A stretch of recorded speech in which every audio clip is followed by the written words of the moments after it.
Assalamualaikum warahmatullahi wabarakatuh. Selamat pagi untuk kamu yang sedang menyaksikan video pembelajaran ini. Kembali ke channel Junidi Fayad. Pembelajaran 4 subtema 3 di tema 2 untuk kelas 5 SD. Adapun materi yang akan kita bahas pada video pembelajaran kali ini, yang pertama adalah menghargai kegiatan usaha ekonomi orang lain. Kemudian yang kedua, menceritakan kembali isi teks. Dan yang terakhir, ketiga adalah sikap tanggung jawab terhadap kebersihan lingkungan. Oleh karenanya, untuk kamu yang sedang menyaksikan video ini, yuk simak dan cermati video ini dengan baik, sehingga kamu mudah dalam memahami materi yang akan saya jelaskan. Materi pertama seperti yang tadi sudah saya utarakan di awal, yaitu menghargai kegiatan usaha ekonomi orang lain. Materi ini bersumber pada muatan ilmu pengetahuan sosial dengan kompetensi dasar 3.3 dan 4.3.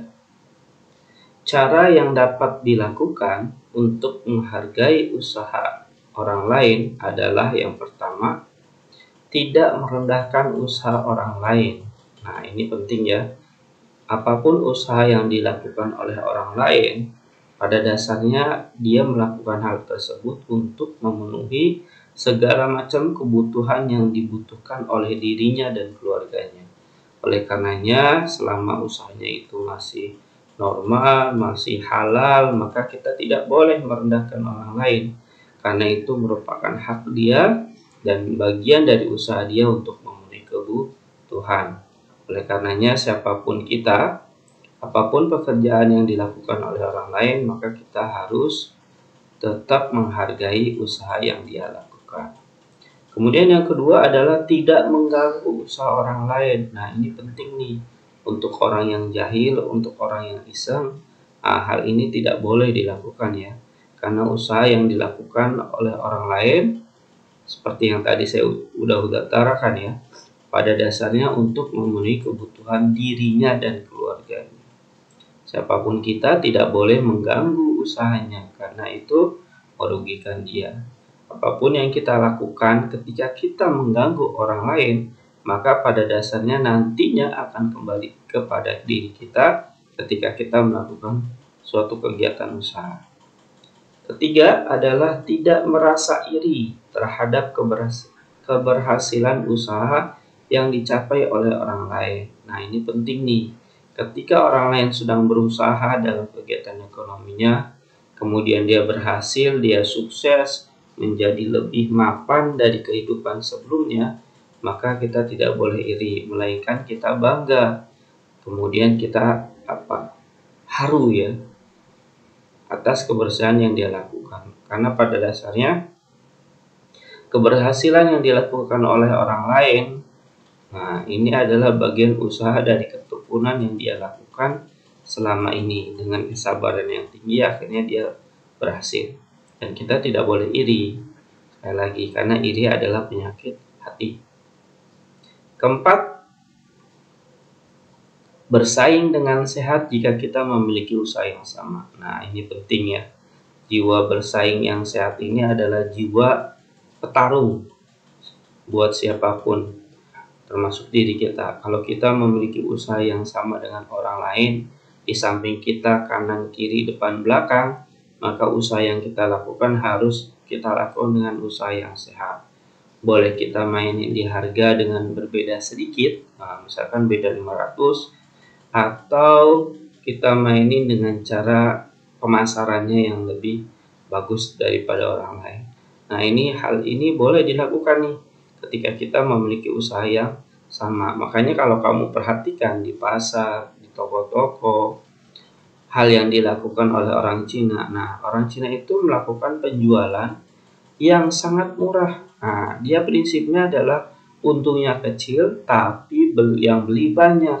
Nah, beda dengan orang Indonesia kebanyakan. Mau untungnya banyak, tapi yang beli sedikit. Nah, itu beda tuh. Beda karakter. Nah, makanya kalau kamu bandingkan dengan orang-orang pedagang di pasar, orang yang mengambil keuntungan sedikit itu lebih cenderung banyak pembelinya.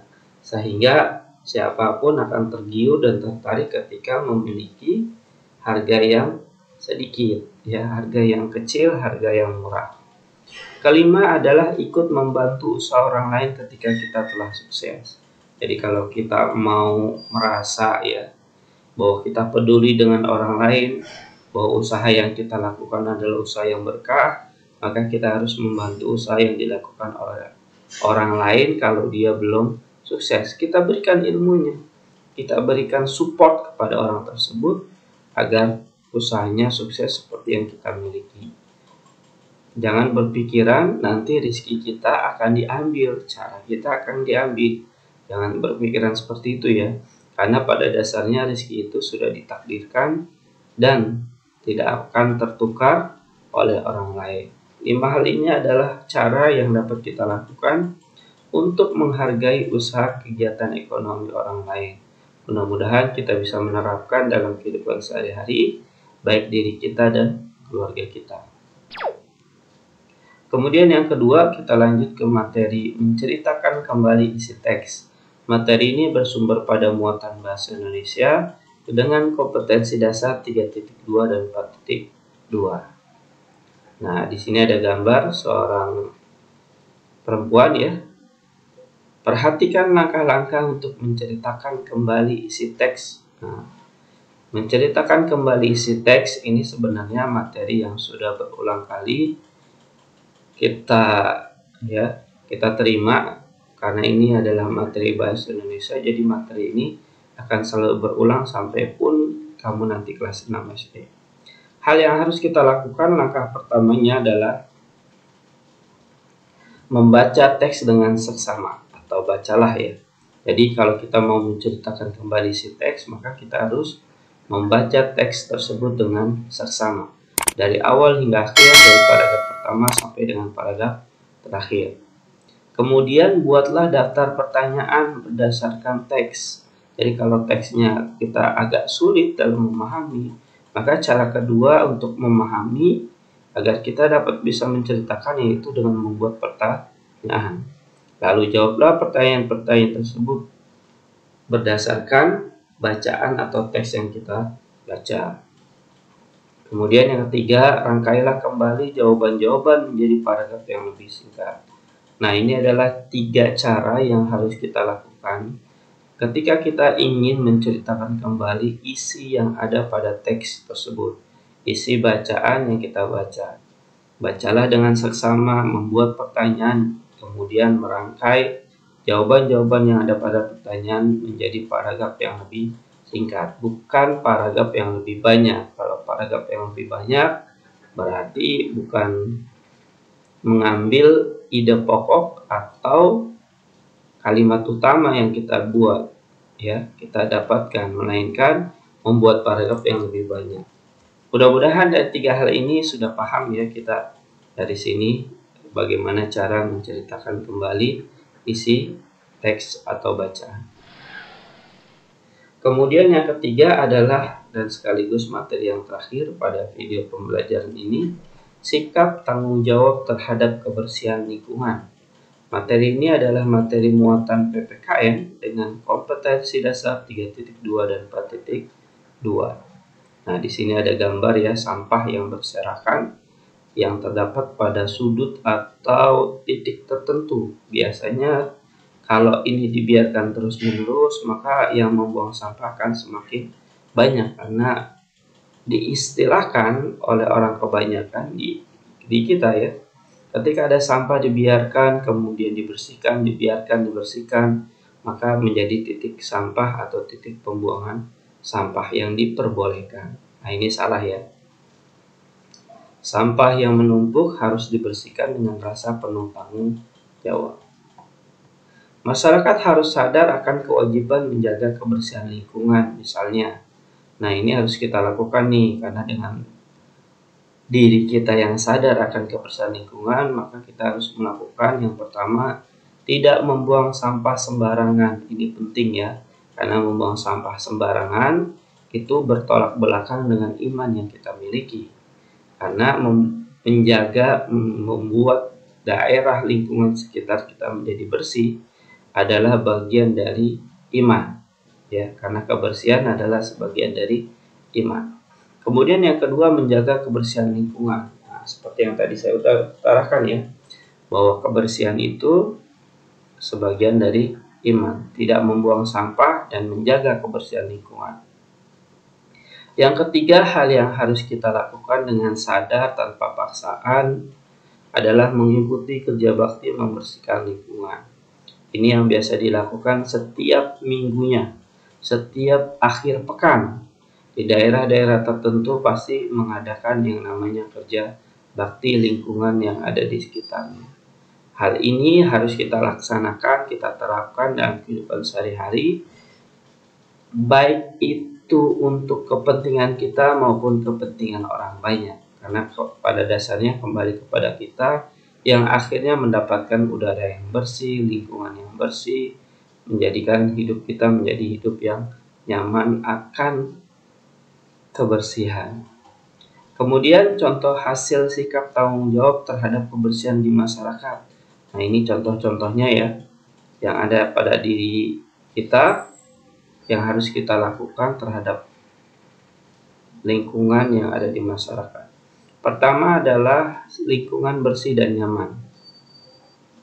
Ini poin yang pertama ya, lingkungan bersih dan nyaman hasil dari kita memiliki sikap tanggung jawab. Kemudian terhindar dari penyakit. Nah, ini penting nih. Kebersihan yang terjaga, tercipta di daerah lingkungan kita, baik di rumah maupun di masyarakat, akan kita dapatkan terhindar dari segala macam penyakit yang disebabkan oleh sampah. Kemudian yang ketiga, timbul kepedulian. Ketika kita melakukan suatu hal kebaikan, kemudian kita lakukan dengan konsisten, terus menerus, maka suatu saat orang yang melihat, orang yang ada di sekitar kita akhirnya merasa peduli bahwa ini adalah bagian yang harus dia lakukan. Keempat, kehidupan masyarakat yang harmonis. Dengan kerja bakti yang kita lakukan setiap minggunya, setiap pekannya, di akhir pekan, maka kehidupan bermasyarakat kita di lingkungan rumah kita akan menjadi harmonis. Satu sama lain saling menegur, satu sama lain saling membantu, bahkan bergotong royong ketika ada tetangganya yang terkena musibah. Hal-hal inilah yang akhirnya timbul ketika kita melakukan yang namanya tanggung jawab terhadap lingkungan. Di sini dicontohkan tanggung jawabnya adalah menjaga kebersihan. Sudah paham ya? Mudah-mudahan bisa kita terapkan dalam kehidupan sehari-hari. Silakan untuk kamu yang sudah menyaksikan video ini dari awal sampai akhir, sampai dengan menemukan soal latihan ini, jawablah 4 soal latihan berikut, di mana soal ini diambil dari video pembelajaran kita kali ini. Jawablah sesuai dengan hasil karya kamu sendiri, tanpa meminta dan menerima bantuan dari orang lain. Selamat mengerjakan, saya doakan kamu bisa dalam menjawab soal-soal berikut dengan jawaban yang benar dan tepat. Jika kamu kesulitan dalam menemukan jawabannya, silakan mengulang kembali video pembelajaran ini dari awal hingga akhir. Mudah-mudahan dengan cara tersebut kamu dapat menjawab dengan jawaban yang benar dan tepat. Demikianlah pembahasan kita pada video pembelajaran 4 subtema 3 di tema 2 untuk kelas 5 SD. Mudah-mudahan dengan menonton video ini kamu dapat menambah wawasan dan ilmu pengetahuan kamu. Sekian dari saya, terima kasih. Wassalamualaikum warahmatullahi wabarakatuh.